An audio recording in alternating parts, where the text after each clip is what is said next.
Thank you. I think the nation are going to love it. I certainly did. I know the players and my staff did. Real good footage, and I hope the nation enjoy it.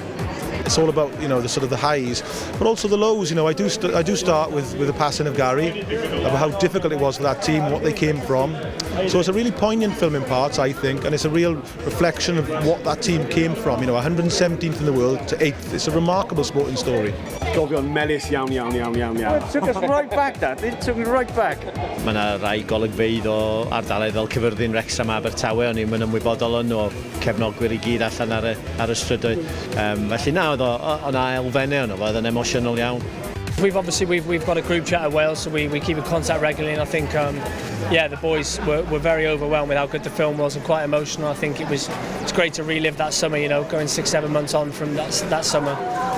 Nice sometimes just to look back on what you've done and then carrying that through to the next challenge. Say this is what you're capable of, this is what we're all capable of, this is what's needed.